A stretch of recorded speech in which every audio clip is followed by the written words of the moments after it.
Si vous cherchez sur Google la chute de l'Empire romain, vous trouverez très souvent la date de 476 après Jésus-Christ. Cette année-là, le jeune empereur romain d'Occident Romulus Augustule dut abdiquer sous la contrainte du général germanique Odoacre. Comment pouvons-nous imaginer que cet événement ait eu lieu? Quel impact l'abdication de Romulus Augustule a-t-elle eu sur la vie des Romains?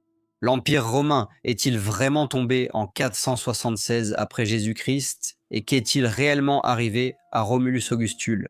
Notre histoire commence au Castellum Lucullanum.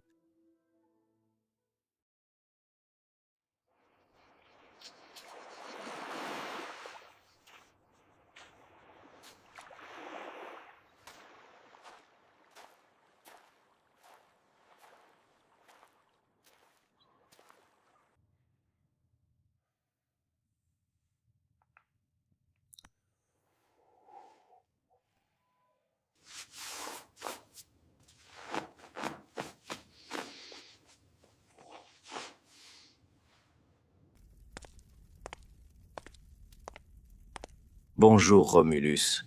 Bonjour, Père Paulus. Comment va votre dos, Dominus?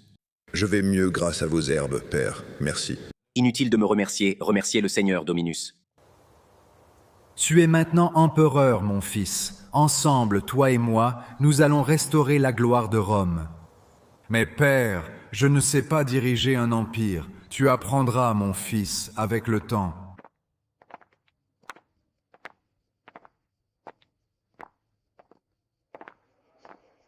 Frère Eugippius, raconte-nous encore les miracles que le célèbre Sévérin de Norique a accomplis.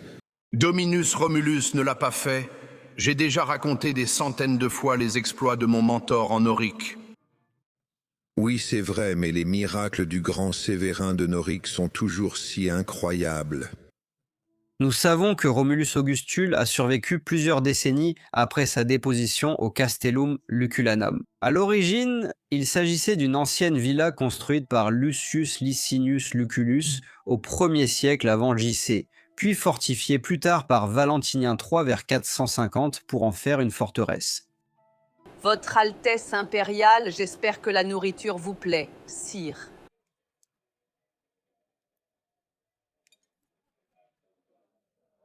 Heureusement, cette époque est passée. Je suis vraiment heureux de ne plus être empereur. On peut seulement imaginer ce que Romulus a fait toutes ces années au Castellum. À quoi pensait-il?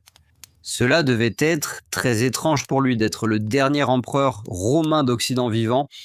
Personnellement, j'imagine qu'il repensait souvent aux événements de 476 après Jésus-Christ.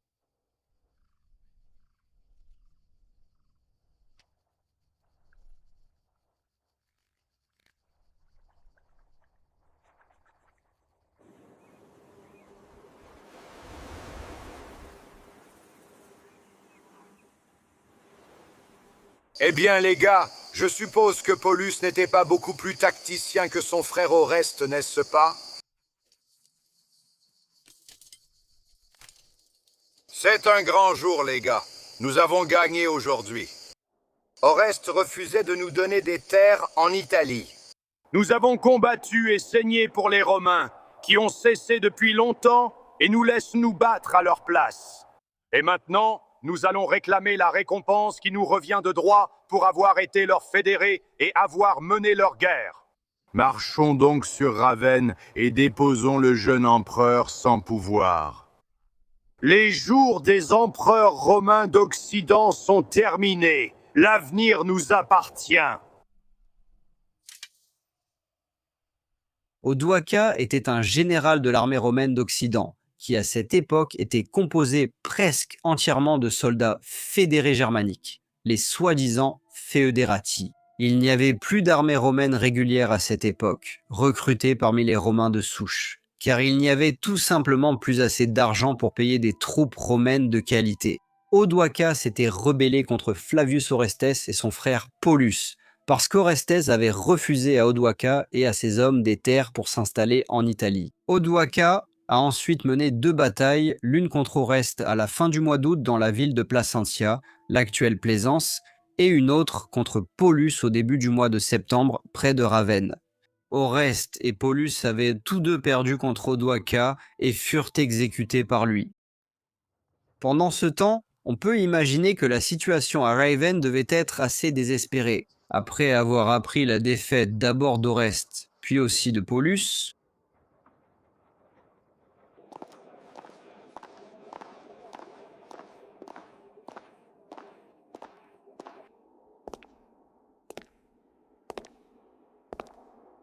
Je suis désolé de vous annoncer, sire, que Paulus a été vaincu par Odoacre. C'est impossible.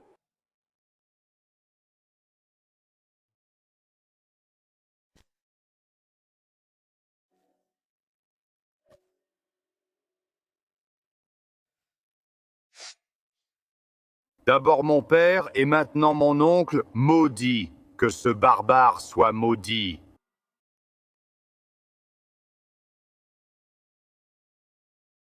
des suggestions? Mon empereur? Je doute que la ville résiste à Odoaca.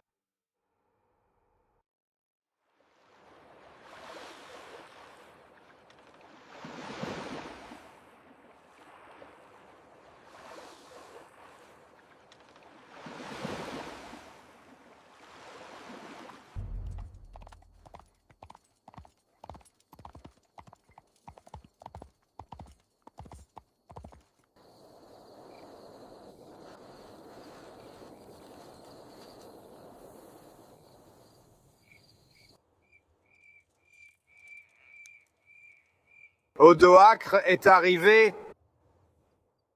Après la défaite de Paulus, Odoacre captura aussi le port de Ravenne, une ville distincte nommée Classis.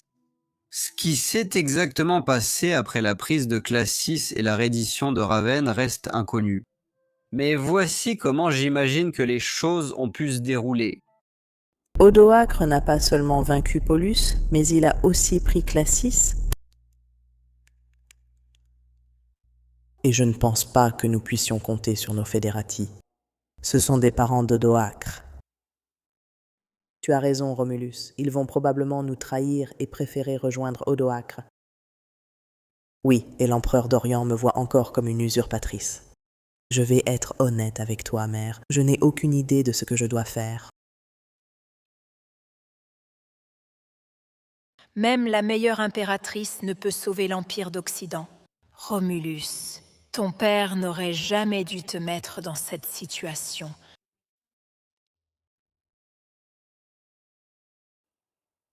Et toi là-haut sur le mur.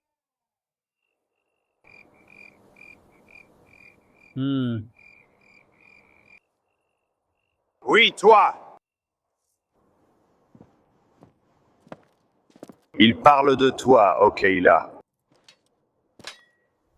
Si tu tiens à la vie, dis à ton empereur de se rendre. Je serai clément envers vous deux. Orestès et Paulus sont battus. Ta garnison est presque épuisée et ton jeune empereur n'a aucun soutien de l'Empire d'Orient. Vous vous battez pour une cause perdue, vous savez, frère. Il soulève de très bons arguments. Ne sommes-nous pas au fond des parents ? Alors allez voir votre empereur et apportez-lui mes conditions, à savoir la reddition. Je ferai preuve de miséricorde envers tous ceux qui se rendent, y compris le jeune empereur. Mais si vous combattez, la ville sera mise à sac sans pitié. Vous avez 24 heures pour accepter nos conditions.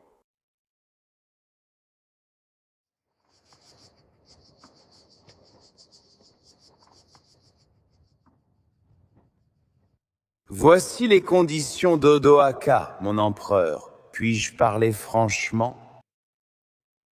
Bien sûr, garde, parlez franchement. Que pensez-vous de la situation ? Après la défaite de Paula, il ne nous reste plus beaucoup d'hommes, le moral est très bas. Odoaca a bien plus d'hommes, et sans le soutien de l'Est, nous n'avons aucune chance contre Odoacre. Monseigneur, Je pense que nous devrions accepter les conditions d'Odoaca.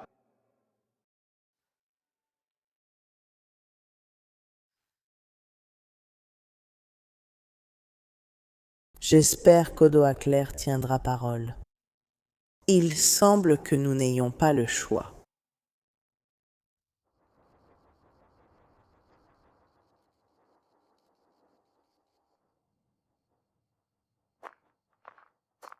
Ouvrez la porte.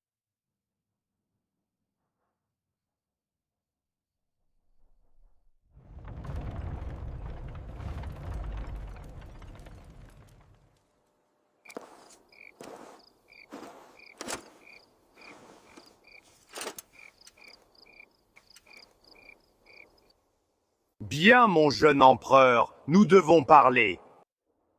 Nous savons qu'Odoacar n'a pas assiégé Ravenne, la ville ayant été prise très rapidement. Il est donc très probable que les portes aient été volontairement ouvertes à Odoacar, car même les plus fervents loyalistes impériaux savaient qu'il était inutile de défendre la ville contre Odoacar. Surtout puisqu'il ne contrôlait plus le port de Classus, et aussi parce qu'il n'avait aucun soutien de l'empereur romain d'Orient, qui considérait Romulus Auguste comme un usurpateur. Je peux donc imaginer que le jeune empereur a été persuadé par les sénateurs et les soldats de la ville de livrer Ravenne à Odoacar.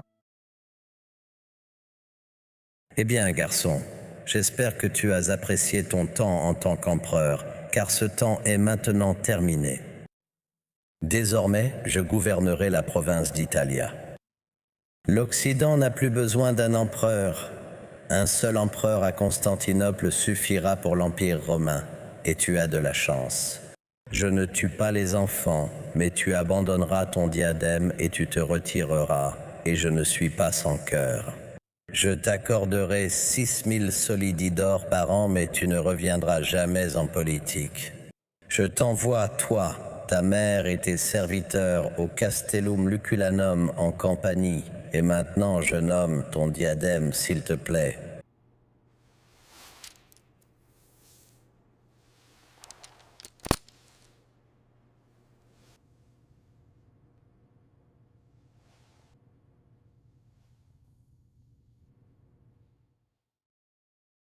Ainsi, peu de temps après, Romulus Augustule et sa mère se rendirent au Castellum Luculanum en Campanie, près de Néapolis, l'actuelle Naples.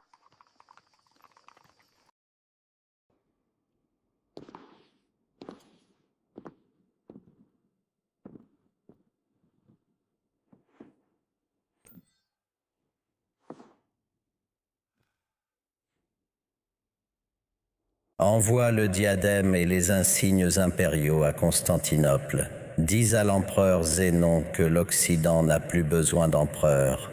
Je gouvernerai l'Italie au nom de l'empereur Zénon.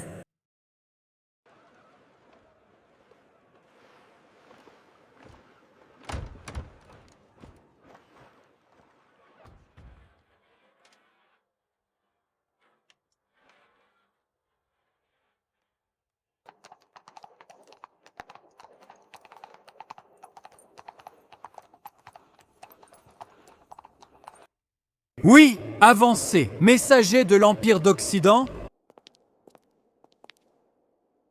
Monseigneur, le général Odoacre transmet ses salutations à son Altesse impériale depuis Ravenne. Odoacre dit que l'Occident n'a plus besoin d'un empereur. Odoacre gouvernera désormais l'Italie. Mais il gouvernera l'Italie en votre nom. Monseigneur Zénon, il n'y a plus qu'un seul empereur romain.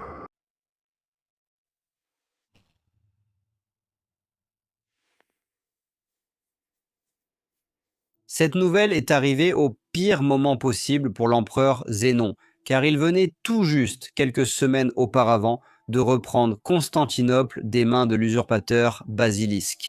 Donc, malheureusement, il n'était pas en position d'envoyer des renforts à l'ouest, il a donc dû accepter. Odoaca, en tant que régent en Italie, devait officiellement gouverner au nom de l'empereur Zénon. Zénon exigeait également qu'Odoacar reconnaisse cela. Julius Nepos était le véritable empereur romain d'Occident en 480. puis il a été assassiné. Donc, en théorie, après la mort de Julius Nepos, l'Empire romain s'est donc réuni et l'Italie, en théorie, est redevenue une partie de l'unique Empire romain, avec l'empereur à Constantinople. Voilà, mère, enfin.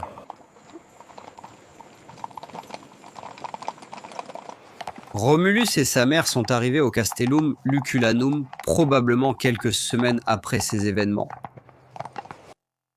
La vie en Italie a repris comme si de rien n'était. Voyager à Ravenne sous le règne d'Odoacar en 480 après Jésus-Christ aurait eu le même aspect qu'en 450 après Jésus-Christ. Lorsque l'Empire d'Occident existait encore à Rome, peu de gens se préoccupaient de ce qui s'était passé à Ravenne. Pour les gens là-bas, ce n'était qu'un changement de régime, et l'Empire romain continuait pour eux sans changement. Romulus Augustule a fondé un monastère en 490 après Jésus-Christ avec sa mère et un moine appelé Eugibius, qui était un disciple de Sibirrinus de Norique. Romulus a probablement vécu jusque dans les années 500, mais il n'était plus en vie lorsque l'Empire romain d'Orient a commencé à reconquérir l'Italie en 536 après Jésus-Christ.